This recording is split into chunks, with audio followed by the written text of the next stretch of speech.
Olá, graça e a paz, tudo bem com você? Eu me chamo Adriana Lima, do Conectados à Luz. Estou de volta para mais uma leitura do livro de Joyce Meyer, Campo de Batalha da Mente, Vencendo a Batalha em Sua Mente, comentado e sublinhado por mim.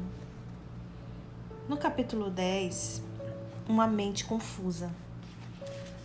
Se, porém, algum de vós necessita de sabedoria, peça a Deus que a todos dá livremente, e nada lhes impropera, sem criticar nem censurar, e se lhe há concedida, peça-a, porém, com fé, em nada duvidando, sem hesitação e sem inquietação, pois o que duvida, hesita, fica inquieto, é semelhante à onda do mar, impelida e agitada pelo vento.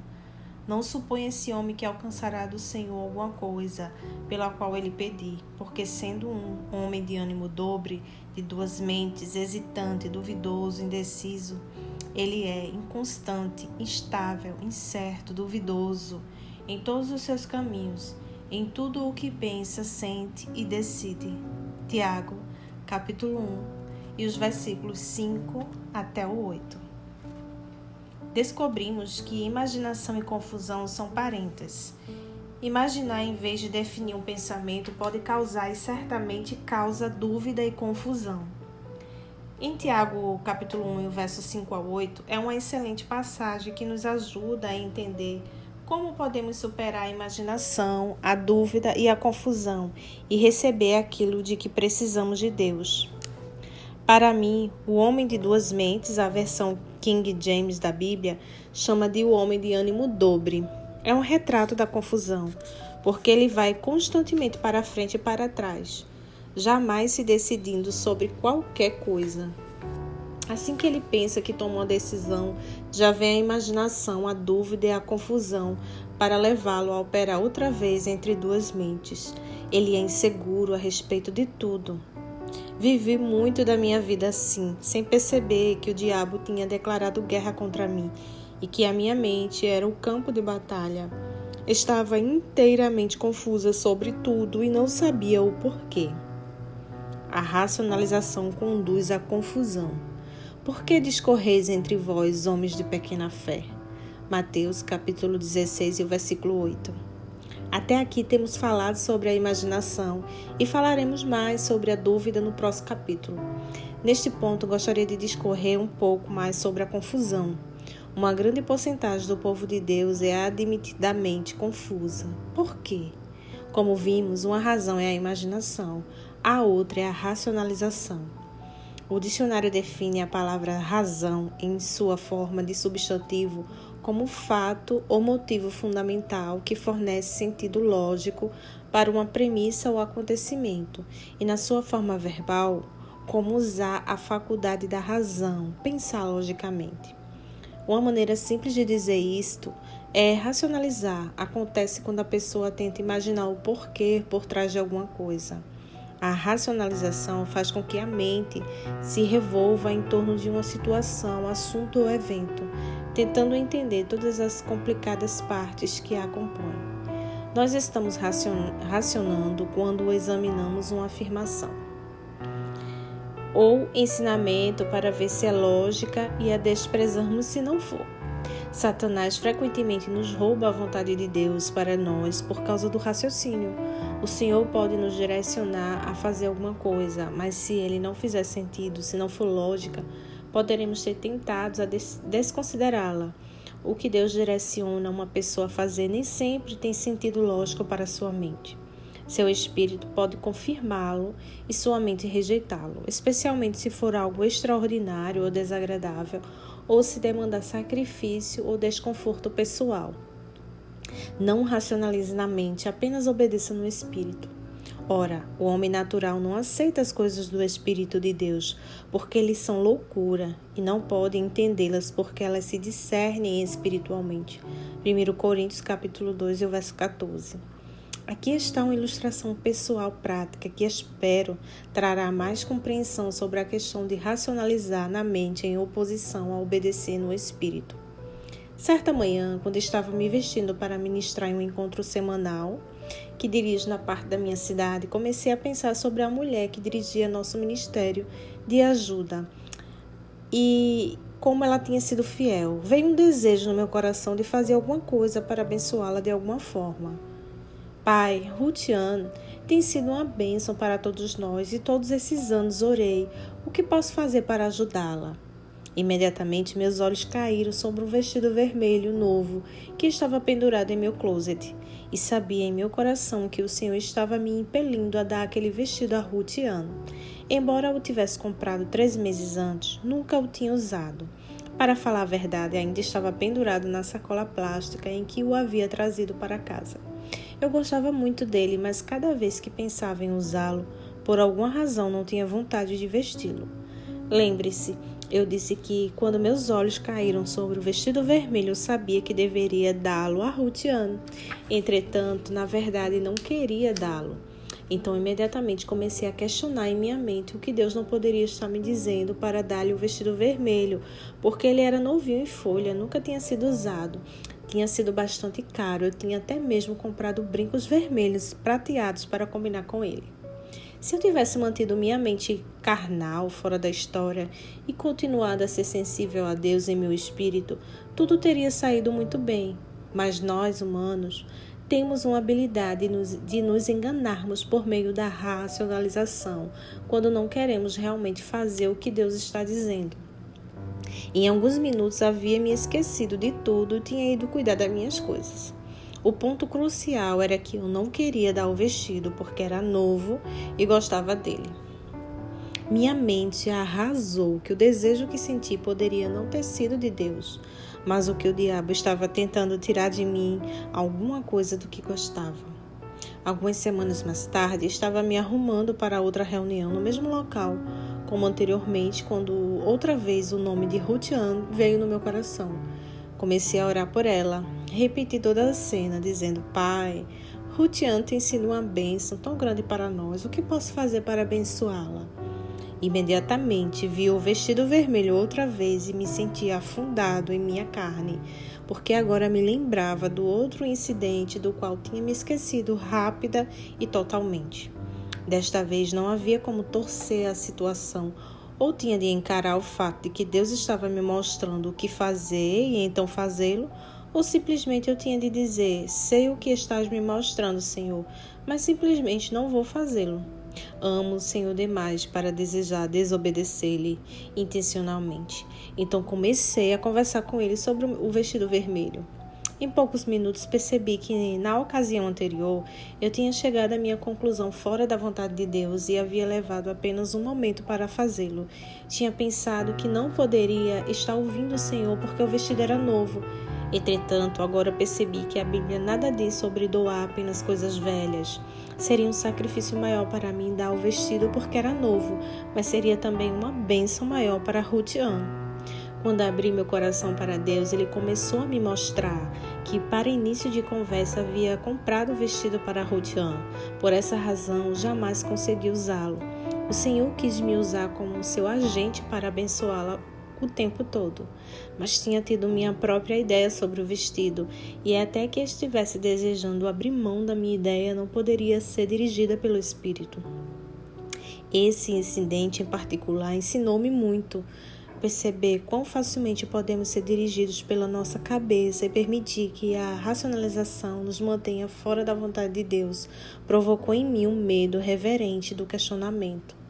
Lembre-se, de acordo com 1 Coríntios capítulo 2 e o versículo 14, o homem natural não entende o homem espiritual. Minha mente carnal, meu homem natural, não entendia o fato de eu dar um vestido novo que nunca havia usado, mas meu espírito, meu homem espiritual, entendia bem. Espero que esse exemplo lhe traga mais compreensão nessa área e o ajude a caminhar na vontade de Deus, mais do que antes. Por falar nisso, você provavelmente deve estar se perguntando se afinal dei o vestido vermelho a Ruth Ann. Sim, dei. E agora ela trabalha em nosso escritório em tempo integral. E ocasionalmente ainda uso o vestido vermelho para trabalhar. Seja um praticante da palavra. Tornai-vos, pois, praticantes.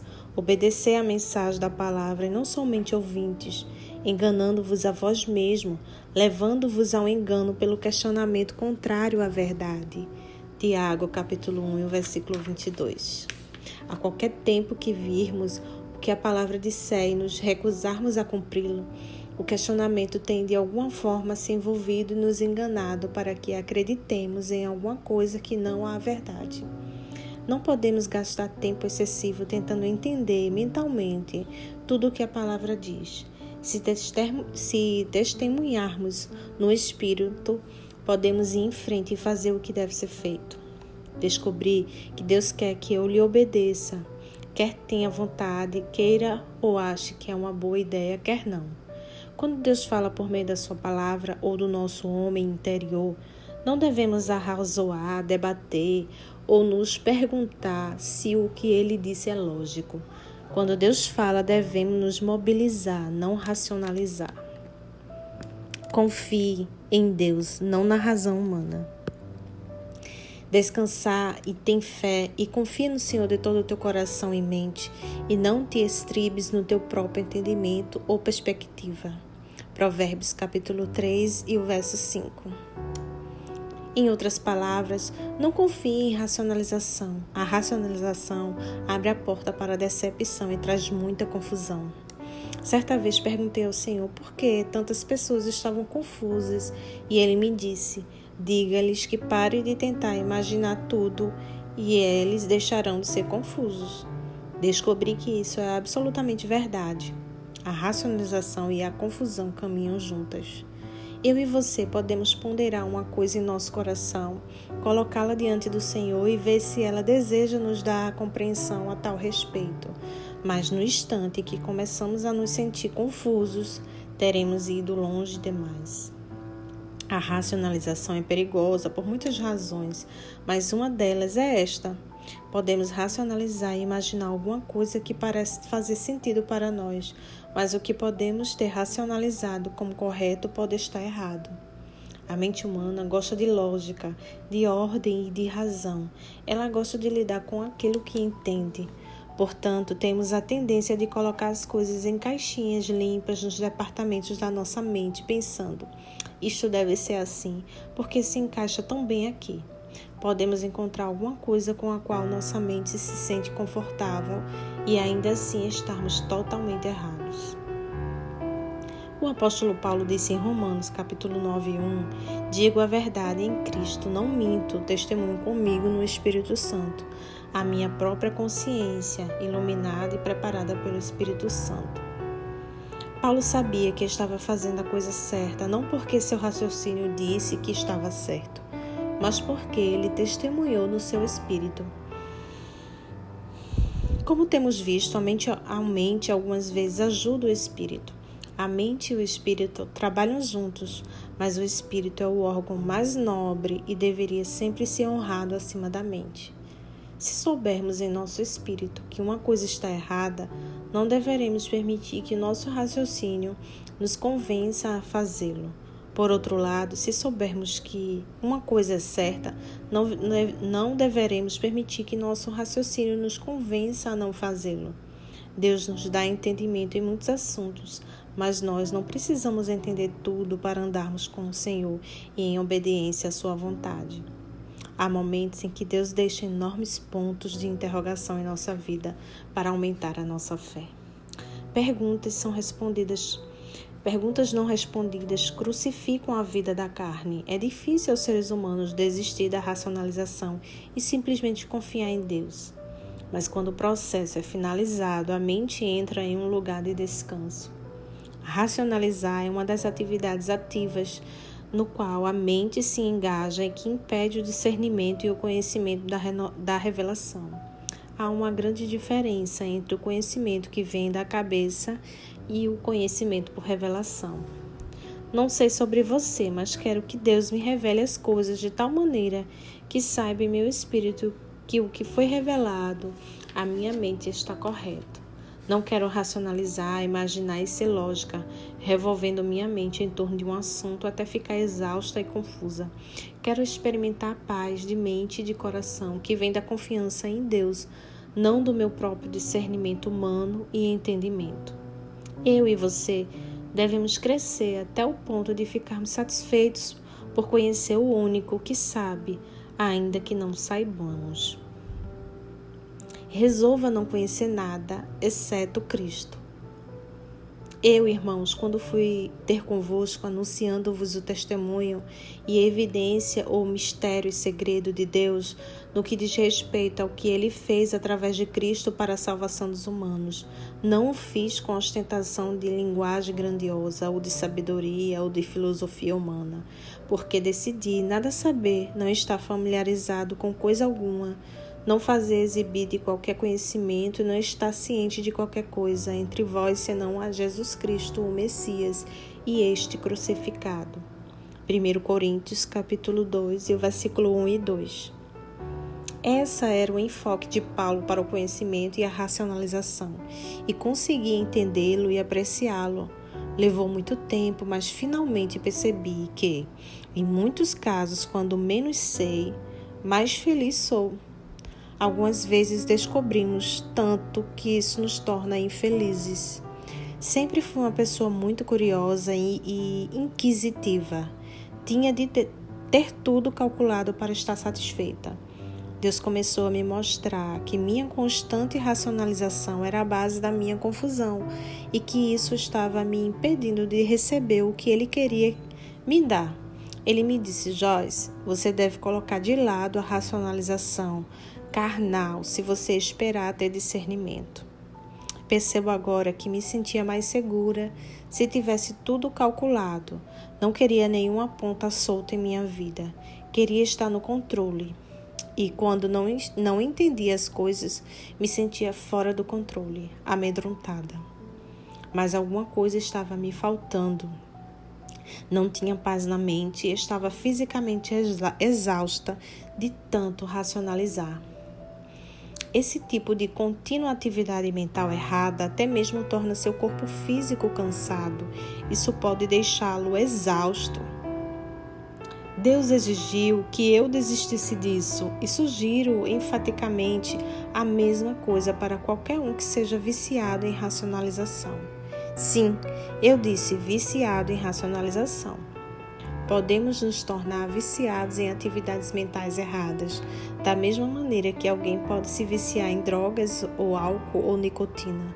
Eu era viciada em racionalização e quando a abandonei tive sintomas de carência.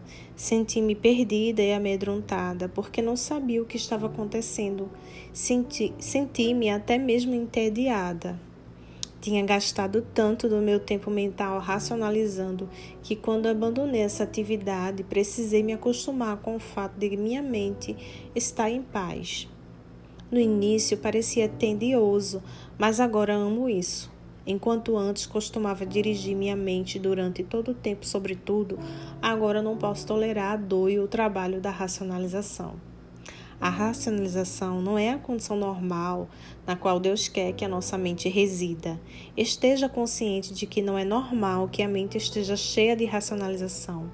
Pelo menos não o é para cristãos que pretendem ser vitoriosos.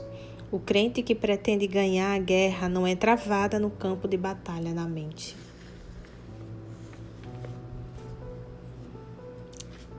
Amém. Aqui eu encerro o capítulo 10 do livro de Joyce Meyer, Campo de Batalha na Mente.